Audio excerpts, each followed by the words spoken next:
Welcome back to the channel everybody, this is Sudhindra again, and in this video I'll be telling you my opinion on OnePlus Nord, which variant of the Nord you should be buying, and most importantly when you should be buying one. Yes, when you should be buying one is the most important thing. So even if you're remotely interested in buying OnePlus Nord, make sure you watch the video till the end because not all the reviewers will be telling you this secret. Also in this week I'll be giving you 5 reasons to buy OnePlus Nord, 5 reasons not to buy OnePlus Nord, and I'll be giving you 5 alternatives to this phone. So if you're looking for a phone in the mid-range between 20 and 30,000, don't miss any of the videos in this week. But before we get there, if this is your first time here, please consider subscribing to the channel and ring the bell to get notified whenever I post an awesome tech video. In the last video, you showered me with the number of subscribers. In this video, my target is to reach 50 likes and I'm sure I can reach that target with your support. Without further ado, let's get started. Let's quickly look at the specifications once. Coming to the design, it's a glass sandwich design. Unfortunately, this time around OnePlus is not going with aluminum frame. It's a polycarbonate aka plastic frame, which is not a bad thing. Plastic frames have durable phones. Before 2013, most of the phones have plastic frames. This also helps in two things, right? One is reduction in weight. That's why you don't see this phone above 200 grams and we see it just around 180 grams. The second one is the antenna bands itself, right? When you are holding the phone and covering the antennas with an aluminum frame, this will impact your network coverage. That problem will not be there in the plastic phones. We are waiting for Zach to rig this phone and see how durable this phone is. Coming to the display, it has 6.44-inch Fluid AMOLED display with 90 Hz refresh rate. 90 Hz refresh rate is a very common thing these days, but the best part about this phone is it has 180 Hz of touch sampling rate, which means the delay between you touching the screen and screen responding to your input is very minimal, and that is going to give you a very good touch experience. The other good things about this display is it's HDR10 plus certified. At the same time, it has wideband L1 support, so you can view your Netflix or Amazon Prime at HD. Coming to the heart of the matter, we know that the phone is powered by Snapdragon 765G. It's a 5G modem covering both millimeter wave as well as sub-6 GHz frequencies, which means it's going to cover a lot of carriers. At the same time, it has Adreno 620 GPU, which means you will get to play games like PUBG or any heavy games at HD settings. Unfortunately, you will not be able to play at Ultra HD, but that should not be a problem. Coming to the performance of the phone, we know how strong and powerful Snapdragon 765G is. It's a 7nm processor. And you can see the Antutu score here, not just Antutu. This processor is as good as flagship 845 processor which came 2 years back in terms of CPU performance, but it may fare little back in the GPU. But in the mid-range section, this GPU performance can be considered as top-notch. Coming to the storage, we saw OnePlus launching this phone in 2 variants. Yes, I know they launched in 3 variants, but the 6GB variant is coming in early September. We don't know the date yet. Considering what we have in the hand right now, we have a 8GB 128GB memory variant and a 12GB 256 gigs variant. Both the variants are powered by LPDDR4X RAM and UFS 2.1 storage. That means the read-write speed should be very good and you should not see any lags or stutters, not just now, and because of Oxygen OS combined with this RAM and ROM specifications, you should not see any lags or stutters even 2 years from now. Coming to the cameras, we know that the phone has 48 megapixel quad camera setup in the rear with the primary sensor supporting optical image stabilization OIS, which means you can take very good photos even in the low light. Coming to the second camera, you will see a 8 megapixel ultra wide sensor with 115 degrees field of view, which is a good thing. The third camera is 5 megapixel depth sensor. I have mixed feelings about it. And the fourth camera is a 2 megapixel macro sensor. I have a sincere request to all the manufacturers, please go away from the 2 megapixel macro sensor. Don't give a 2 megapixel macro sensor and call your cameras a quad camera setup, because this is nothing other than a useless sensor. I know you can take some photos, but none of these photos make any sense if you take them to the real world.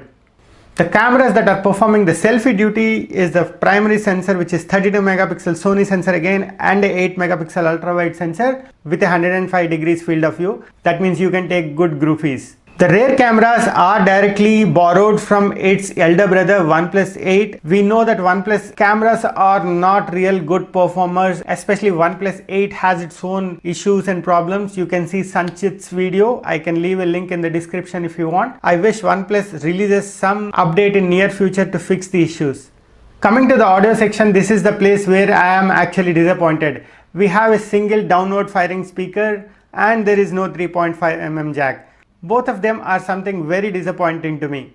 Coming to the battery, the phone is powered by 4115 mAh battery.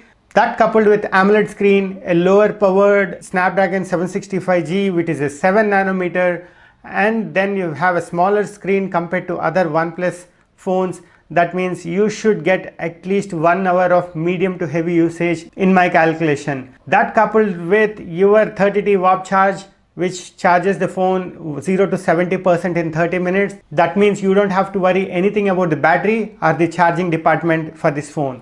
And finally, when we talk about pricing, I have mentioned earlier that the phone comes in two variants as of now, 8/128 and 12/256. 8/128 gig version comes at 27,999 and 12/256 gigs version comes at 29,999, and 664, which comes later in September, comes at around 24,999.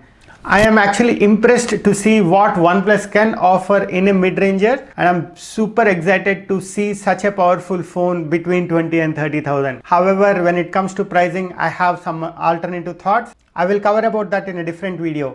In this video, I'll be telling out of these three variants, what is the variant that you should be buying and which is the variant which makes most sense. The first variant, 664, in my opinion, does not make any sense because in 2020 having 64 gigs of storage is not enough at any cost. You have a 48 megapixel camera, you keep taking photos, you have a powerful chipset, you will download a lot of applications and you will run out of this 64 GB of storage within 2 or 3 months. And there is no expandable storage in this phone, so I don't think this is a very good option to buy. Coming to the 12/256, the top end at 30,000, having a Snapdragon 765G is not a very good pick in my opinion. You spend 3 or 4 more thousand and you will start seeing Snapdragon 865 phones, so I don't think that's a good option too. In my opinion, out of these three variants, 8/128 is the best option available, and the price, even though 27,999 is on higher side, I feel it's okay because what you get is more than phone. You will be getting Oxygen OS, you will not see any random ads in it, you will see stable performance for the 2 or 3 years period of time, and you are seeing 5G. If you are liking this video, please hit the like button. That will help the channel grow and it will motivate me a lot to make more videos for you. Now, most important part of the video, when you should be buying.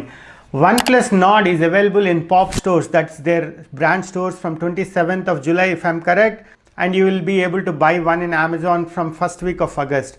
But is it the time that you can buy OnePlus Nord? In my opinion, that's not the time.